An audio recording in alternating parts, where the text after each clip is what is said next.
Today's episode is sponsored by our good friends at Famous Faces and Funnies, located in Melbourne, Florida.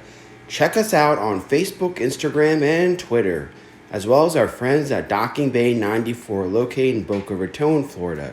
Check us out on comicsandgames.com. And Ian's Display Accessories, the best figure stands for your iconic Kenner Star Wars and Hasbro GIJoe.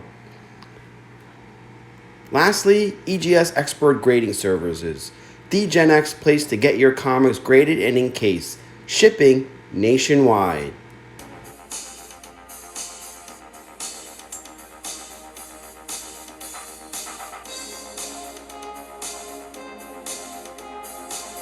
Welcome to another exciting episode of Codename New to Hero 2. Hi, I'm your presenter, Shabu Are You. After making guest appearances on SEO Tour Review and McDowell, we are back at the home base, again playing catch up. If you have yet, please hit that subscribe button as we have some comic grading unboxing and a look at some action figures coming up. Issue number 281 arrived with much fanfare as news of a new character debuting even attracted non-GIJoe modern comic kiddos specking on this issue. As always, legend Larry Hama is at the helm with Andrew Lee Griffin, who is promising handling the art. As always, we look at the cover variants with me picking up cover A and B. I actually sent in cover B to EGX grading, and I really should have sent cover A because it has the character prominently featured on it. Our issue begins among scandal as insurgents have successfully attacked army convoys. Hawk and Stalker have been called in to provide assistance as a possible link to a certain international terrorist organization is suspected. The colonel of the base praises a tough MP that unearthed this lead as well as a possible mole within the unit. This new MP is a lady by the name of Sergeant Regina Allen, with the nickname of Sherlock.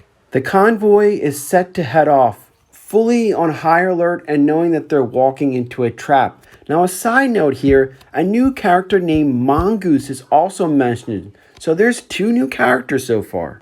Alright, this is going to be a little controversial, but I know some fans have been a little down on the fact that GIJoe has introduced yet another female character, with fears of what happened with the all-female Ghostbusters, Charlie's Angels, and Kathleen Kennedy of Lucasfilm, killing off iconic characters for the sake of diversity. Now, I'm all for diversity and positive showcase of female characters, but not at the expense of the story. This new character, Sherlock, is actually IDW editor Tom Waltz's creation, but credit Larry Hama for making it make sense and not just being some agenda.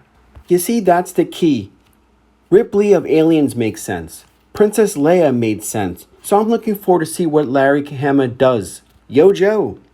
Now, going back to our story, I think the panels do an excellent job showcasing what kind of operation a military convoy is. It's not following your buddy on I-95. No, everything is accounted for and checks are going on continuously. A few hours in, they approach an overpass, a highly probable spot for an ambush. Sherlock calls it. And the insurgent with an RPG knocks out two of the trucks, mounting a cry, El Caubra! A possible third new character? The insurgents begin their attack. A scene begins to unfold that is similar to many veterans' nightmare. The insurgents advance while this El Caubra, inside a Sikorsky S-64 cargo copter, instructs the pilot to abduct a truck with a certain marking. Yeah, this was an inside job and there's a mole in the army. The enemy's numbers are beginning to overwhelm our heroic forces. We see Sherlock take action, disregarding her safety and firing a Stinger missile, destroying the copter. Al Caubra is about to jump out of the aircraft, and he does so to safety. We also notice that he has little care or compassion for his fighters. And we see Stalker and Hawk playing more supportive roles, as Sherlock is looked upon as the commanding officer on the battle.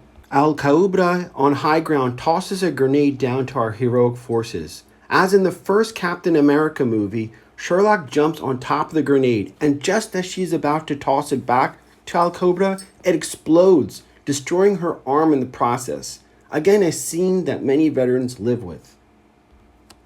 Let's take a minute to think about our brave men and women that have to go on living with a disability. Real heroes, ladies and gentlemen. As Sherlock lays clutching her shattered arm, a Hawk begins to call a medevac or evac to come in and extract them out of the point. A cobra fang descends from the sky to extract El Cobra, further confirming Cobra's association with this scumbag. El Cobra then shoots the Vapor Viper in the head and commandeers the fang for himself. Wow. As the medics begin to work on Sherlock, she asks them to hold off on administering the morphine. She tells her superior officer that her plan was to announce that she was going to be going along with the secret ordinance, but she also left a little can of spray paint by the truck. So when they go back to base, they will find whoever is the culprit by looking at their index finger. There should be some residue left over. Now, Hawk and Stalker are listening to all of this, and they are really, really impressed. Everyone knows that such an extensive energy will end anyone's service. Hawk has seen all that he needs. Unknowing to Sherlock, she isn't sent to Walter Reed Medical Hospital. No, instead she wakes up inside the pit location in Utah. Sherlock has accepted that her military career is over. Duke's wife, yes, in case some of you old school fans don't know, Duke is married to an African American physician. Dr. Hauser summons Sightline, who back in issue 267, 268, received a bionic leg after his limb was amputated. Sightline begins to showcase some Super Trooper-like ability thanks to his bionic leg. Just then, Duke also arrives with Law and Order by his side. Sherlock is no longer a cool nickname, as that is now her code name. Hawk says a woman or anyone devoted to her country, her branch, her unit, and those she is in command of, without thinking, sacrificing her arm to protect and save many lives against evil. That is the makeup of a Joe. And again, that's how you introduce a new female character. Her being female is secondary. Her abilities and how she contributes to the story, to the team, is what matters the most. I think this is a fantastic job. And again, for you spec guys, we talked about 3 possible new characters. I can't wait, so stay tuned for the next recap of GIJoe. This is GIJoe signing off.